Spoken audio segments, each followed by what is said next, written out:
Welcome, dear listeners, to Tales of Love, the channel where passion, desire, and forbidden romance come alive in stories that will touch both your heart and your imagination. If you haven't already, make sure to like, comment, and subscribe so you never miss a single moment of the unforgettable journeys we share here. Tonight's story is one of temptation, betrayal, and the dangerous thrill of desire.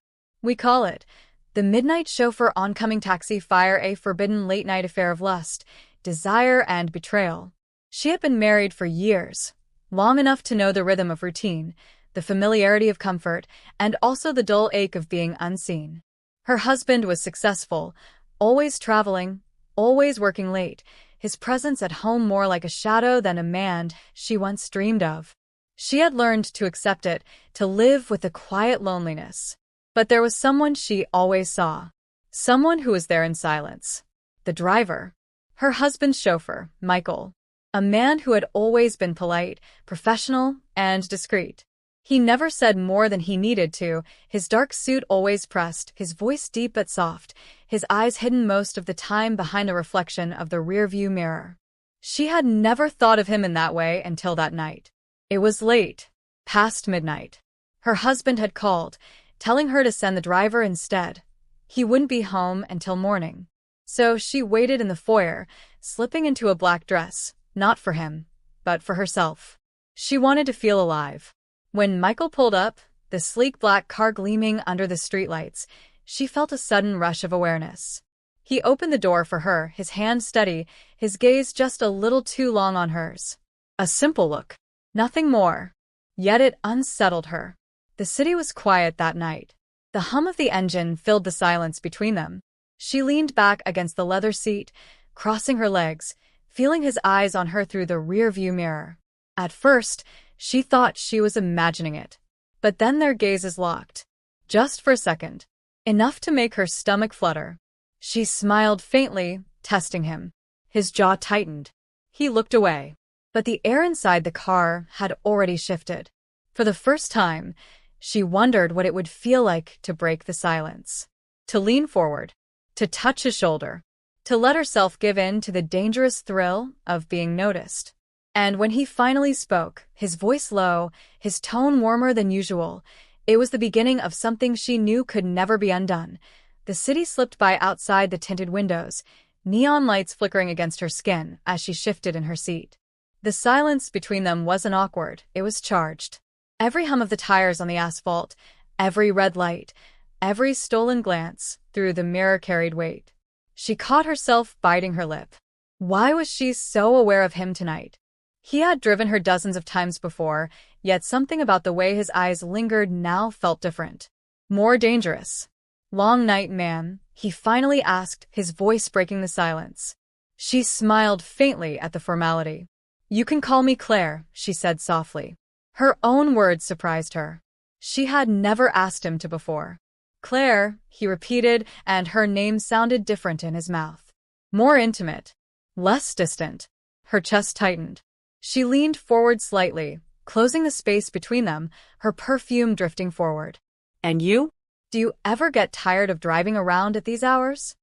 Michael's lips curved almost into a smile. "I don't mind. The night is quieter. More honest." "Honest?" She tilted her head, intrigued.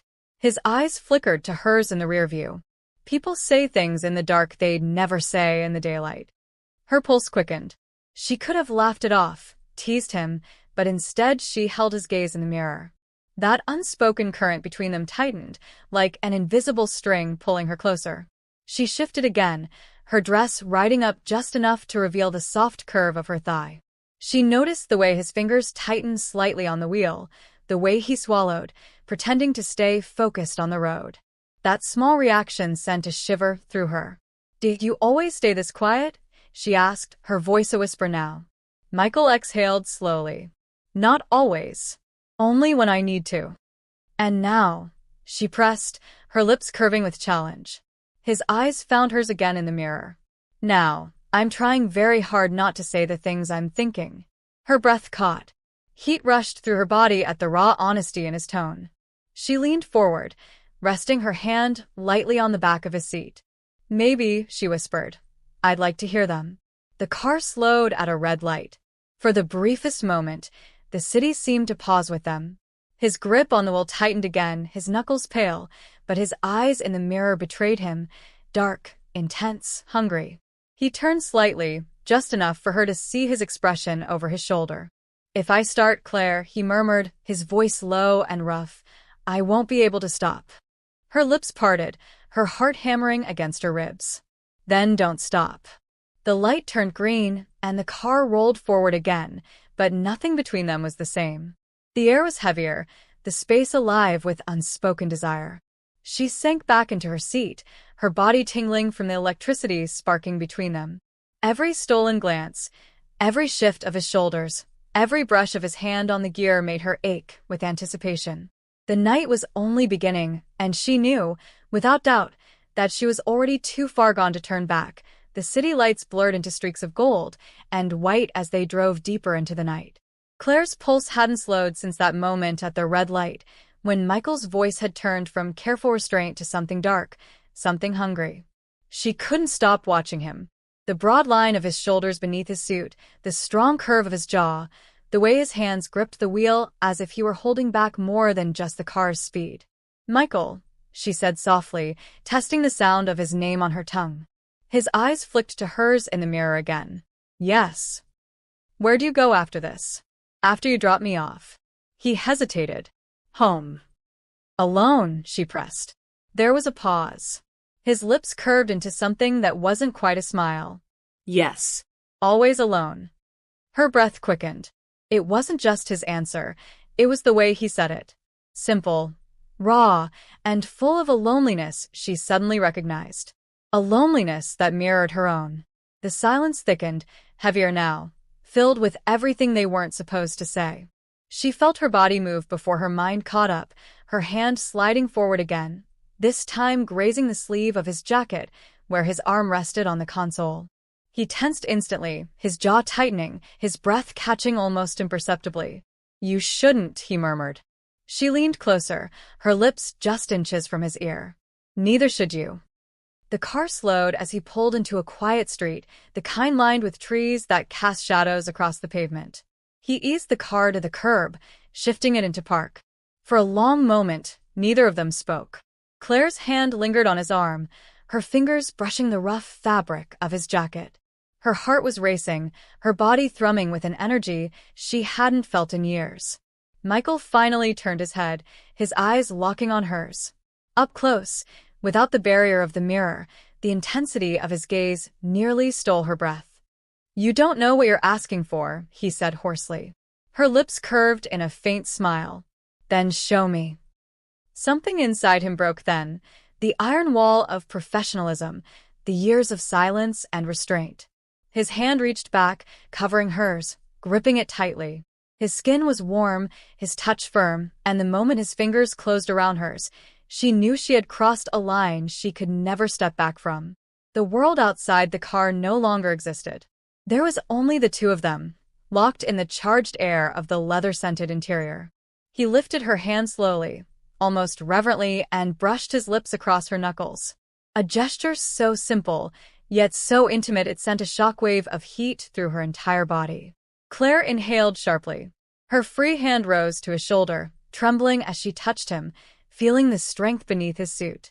"Michael," she whispered, her voice breaking with the weight of everything she shouldn't be feeling. His eyes closed briefly, as if in pain, before opening again, darker, filled with something that burned. "If I kiss you now," he said, his voice low and ragged, "I won't stop." Her pulse thundered in her ears. "Then don't stop." He didn't. Michael turned fully, his lips finding hers in a kiss that was both hesitant and desperate, restrained and ravenous all at once. The years of silence, the careful professionalism, the forbidden barrier between them, all of it shattered in that moment. Her hand slid to his jaw, her body leaning into the kiss, pouring into it all the hunger, the loneliness, the aching desire she had buried for so long. The kiss deepened, their breaths tangled, their restraint unraveling with each passing second. The heat of it spread through her, leaving her trembling and breathless. When they finally broke apart, gasping softly in the quiet night. His forehead rested against hers, his breath hot on her lips. "This is wrong," he whispered. "I know," she breathed, her voice shaking. "That's why it feels so right." The kiss had broken the dam. Every unspoken glance, every restrained moment, every flicker of temptation that had been silently building between them now came crashing down in waves of fire and need. Michael's hands moved from her fingers to her waist, gripping her with a firmness that made her breath hitch.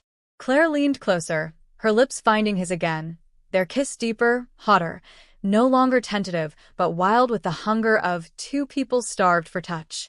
The car's leather seats creaked as she shifted, moving closer, her hands sliding over his chest, feeling the steady beat of his heart beneath her palms. His jacket fell open, her fingers tracing the lines of his shirt, his warmth radiating against her skin. "Claire," he whispered against her lips, torn between desire and hesitation. She silenced him with another kiss, softer this time, her lips brushing his with aching tenderness. "Don't stop," she breathed. "Not tonight." The city outside was quiet, the street empty, the only sounds their ragged breathing and the faint hum of the idling engine. In that cocoon of shadows, they surrendered. His hands roamed her back, pulling her closer, her body melting against his as the heat between them deepened, tangled, consumed. Every touch was a betrayal. Every kiss was a sin. And yet it felt like salvation, like discovering a piece of herself she thought had died long ago. Time seemed to vanish. There was only his mouth, his hands, his body pressed to hers, the electricity that surged with every stolen moment. When they finally pulled apart, breathless, her lips swollen, her heart racing, she knew there was no going back. Michael leaned his forehead against hers, his voice rough, trembling. "I can't take this back. Neither can you." Claire's fingers slid to his cheek, stroking it gently. "I don't want to take it back," she whispered. "I just want to remember what it feels like to be wanted." His eyes closed at her words, his chest rising and falling heavily. He kissed her again, slower this time, softer, filled with something deeper than desire, something dangerously close to longing. But as the night wore on, reality crept back into the edges of their cocoon. She knew the weight of what they had done. The betrayal. The secret now binding them together in silence. Finally, with trembling hands, she smoothed her dress and leaned back into her seat, her heart still pounding. Michael gripped the wheel again, his knuckles tight, his lips pressed into a line. The car rolled forward once more, but the silence wasn't the same. It was thick with everything they had shared, everything they couldn't say. When he pulled up to her house, the porch light casting a golden glow across the driveway, he put the car in park and stared straight ahead. Claire lingered, her hand on the door handle, her lips parted as if she might speak. But no words came. Instead, she turned, their eyes meeting one last time. No promises. No declarations. Just a look, intense, aching, unforgettable. She stepped out into the night, her legs unsteady, her body still humming from his touch. As the car pulled away, the taillights disappearing into the darkness, she pressed a hand to her lips, still tasting him there. Her husband's absence didn't ache the way it usually did. For once, she didn't feel invisible. She felt alive, desired, wanted. And though she knew she could never speak of it, she also knew the midnight would never feel the same again. Because somewhere in the city, a man who was supposed to be just a driver now carried her secret. Their secret. And so, dear listeners, ends tonight's tale, The Midnight Chauffeur Oncoming Taxi Fire, a forbidden late-night affair of lust, desire, and betrayal. A story of loneliness, temptation, and the dangerous thrill of surrendering to desire.